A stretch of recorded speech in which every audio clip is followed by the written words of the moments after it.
Salut à toutes et à tous, et bienvenue dans cette émission débat. Aujourd'hui, nous allons plonger au cœur d'une actualité brûlante qui secoue le Cameroun. Le président Paul Biya, au pouvoir depuis plusieurs décennies, semble désormais redouter la montée en puissance de Maurice Kamto, figure emblématique de l'opposition. Quels sont les enjeux derrière cette confrontation politique? Quelles conséquences pour l'avenir du RDPC et la stabilité du pays? Restez avec nous, l'analyse démarre tout de suite. Maurice Kamto est une atteinte grave à l'état de droit, à la démocratie camerounaise qui est en construction depuis de longues années. En réalité, ce vaudeville préélectoral est une grosse atteinte à la démocratie et à la justice au Cameroun. Parce que tout cela était prévisible au regard de tout ce qu'on a observé ces derniers mois tout au long de ce vaudeville préélectoral qui laissait présager que l'objectif de tout cela, c'était d'écarter l'opposant qui semble être le plus en même de faire face très sérieusement à Kamto, au président Paul Biya, au cours de l'élection présidentielle du 12 octobre prochain. Donc, on n'est pas très surpris, mais en même temps un peu déçu, parce qu'au-delà de la personne de Maurice Kamto, c'est en réalité la démocratie camerounaise qui a à plaindre et le processus électoral qui me semble déjà sérieusement compromis quant à la capacité des Camerounais à pouvoir désigner celui qui va présider aux destinées du pays pour les 7 prochaines années. Donc Jean Bruno, pour toi, ce rejet décrédibilise d'emblée le scrutin du 12 octobre. Quand on regarde objectivement la scène politique camerounaise aujourd'hui, Maurice Kamto est l'opposant qui, sur les 7 dernières années, a le mieux travaillé sur le terrain. Il a mobilisé, et ce n'est pas un hasard s'il a cristallisé toute l'attention du pouvoir. Et donc, dès le départ, il était entendu qu'il y avait énormément de manœuvres pour essayer d'obtenir l'invalidation de sa candidature. Tout s'est passé aller à cette élection, ce qui est quelque chose d'absolument regrettable. Et au-delà de la démocratie camerounaise qui a été malmenée tout au long de ce vaudeville préélectoral, il y a également les institutions, parce que le monde entier a été témoin de toutes les manœuvres, y compris les plus grossières possibles, qui ont été menées par le ministère de l'administration territoriale pour essayer de convaincre Elections Cameroun, l'organe en charge du processus électoral au Cameroun, et puis le Conseil constitutionnel, de ce que la candidature de Kamto était irrecevable. On a assisté quand même à des choses terribles où l'administration traficote elle-même son site internet, où en 24 heures, l'administration peut décider de changer le président d'un parti politique. Bref, on a eu droit à toutes sortes de choses qui devraient pouvoir, qui ont violé la conscience de tous ceux qui croient encore dans la capacité des Camerounais, ou alors qui croyaient encore dans la capacité des Camerounais à pouvoir librement choisir pour la première fois le premier président élu de l'histoire du Cameroun. Je me tourne vers vous, Diokham Tchamni. Vous avez une sorte de recul en fait sur les scrutins électoraux au Cameroun. Vous avez été un des artisans des années de l'organisation de l'opposition pendant les années de Braise, au début des années 90. Comment en arrive-t-on là en 2025? Quelle est l'analyse spécifique que vous faites de cette actualité-là en la reliant à l'histoire récente du Cameroun, Diokham Tchamni?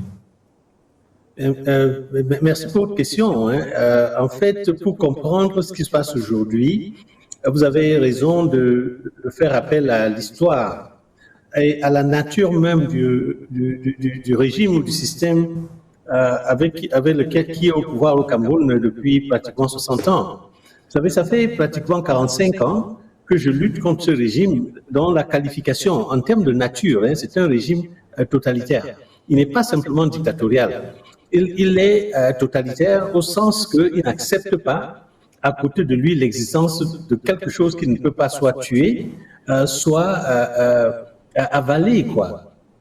Et donc, ce qui se passe aujourd'hui n'est pas surprenant pour moi, même si j'en reste absolument déçu, parce que après 45 ans de lutte, on aurait pu espérer voir quand même que Maurice Kamto, qui n'est pas un révolutionnaire, mais quelqu'un qui est un réformiste, qui a travaillé avec ce régime, l'acharnement qu'il y a contre cet individu me surprend.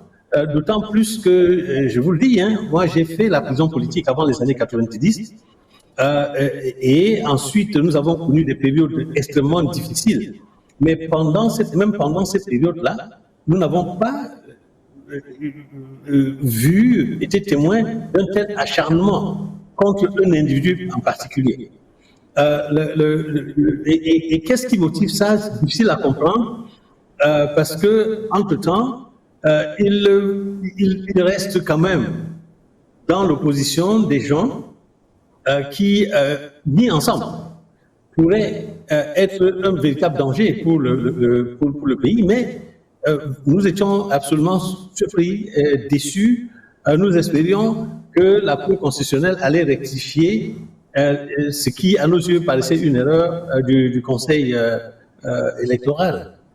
Alors, si on vous entend, si vous poussez votre raisonnement un peu plus loin, est-ce qu'il faut craindre des troubles au Cameroun? On a déjà vu des militants de Maurice Kamto violemment dispersés aux abords du palais de congrès où se déroulaient ces audiences. On a vu un communiqué du ministère de l'administration territoriale qui a annoncé des arrestations, des surveillances numériques permettant de débusquer des agitateurs. Est-ce qu'il faut craindre des troubles, M. Kamtchameni? La chose qui est certaine, c'est que le peuple qui décide par lui-même ce qu'il peut supporter et ce qu'il ne peut plus accepter. Nous ne sommes pas là pour en appeler aux gens nécessairement à l'insurrection, mais ce que je voudrais dire, c'est que cette élection du 12 octobre 2025 remplit un ensemble de conditions qui permet d'espérer que si l'opposition camerounaise elle-même pose des actes un peu plus réfléchis qu'elle l'a fait les 5 dernières élections, il est possible que l'on puisse obtenir une victoire. Et je vais vous dire pourquoi, ce Como. La première, c'est que le contexte historique au plan mondial y prête. Il y a un affaiblissement réel de l'influence de la France de façon générale et en Afrique et particulièrement même au Cameroun. Il y a le vieillissement du monarque, il y a des divisions au sein même du régime entre certains fonctionnaires et certains oligarques du parti au pouvoir. C'est la première fois que j'observe un tel degré de conflit à l'intérieur même du système. Maintenant, il reste pour l'opposition de pouvoir saisir cette opportunité sur le plan international et national, s'unir et faire un front, vous dites. Voilà, faire un front, effectivement, anti-RDPC.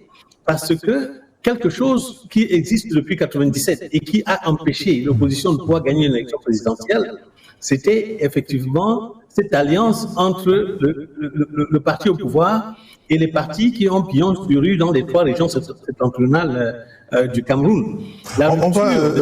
Dieu Kamtchameni, on va vraiment entrer dans la prospective, mais il faut quand même qu'on revienne sur ce qui s'est passé au Conseil constitutionnel, sur ces audiences et qui ont finalement confirmé, à la suite desquelles le président du Conseil constitutionnel et le Conseil constitutionnel dans son entier ont confirmé l'exclusion de nombreux opposants dont Maurice Kamto. Écoutons un extrait de la prise de parole de Maurice Kamto qui défendait hier la recevabilité de sa candidature.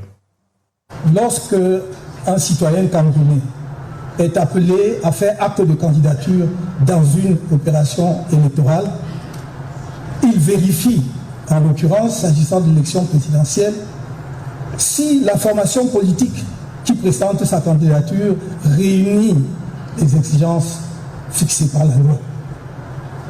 En l'occurrence, ce que j'avais à faire était de vérifier d'abord si le Manidem était un parti politique légalisé.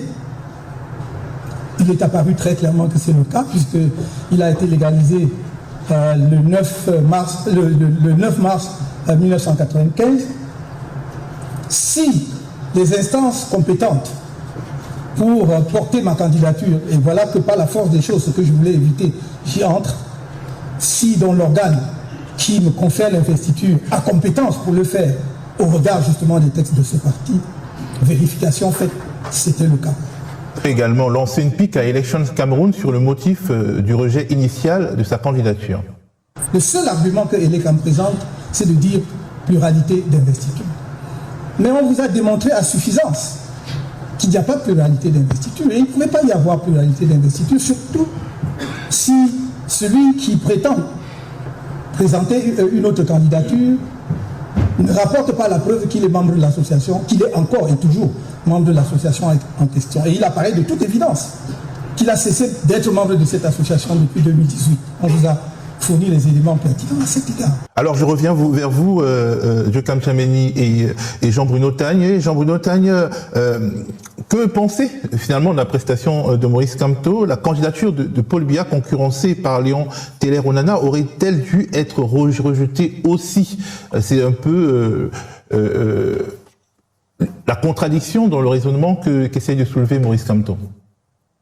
Oui, effectivement, on observe très bien qu'il y a eu de la part du Conseil constitutionnel et d'abord de Elections Cameroun un deux poids deux mesures assez regrettable quand même. C'est-à-dire qu'on a rejeté le dossier de Maurice Kamto, soi-disant pour double investiture, c'est-à-dire qu'il y avait deux candidats pour le même parti. Sauf qu'en même temps, au niveau du RDPC, il y avait également deux candidats pour le même parti, Léon Teller-Onana et Paul Biya, sans compter que Léon Teller-Onana a fait la démonstration selon laquelle Paul Biya n'était plus président national du RDPC et donc ne pouvait pas être candidat parce que ce parti-là n'a pas tenu le congrès comme l'exigent les textes du RDPC depuis belle lurette. Et donc, ce raisonnement a permis à Léon Teller-Onana de dire que Paul Biya n'était plus légitime pour parler ou non du RDPC, du moins en tout cas pas en tant que président. Mais tous ces arguments ont été balayés du revers de la main par Elections Cameroun. En fait, tout avait été mis en œuvre, Théophile, pour que la candidature de Maurice Kamto ne soit pas retenue. Vous vous souvenez quand même du débat sans fin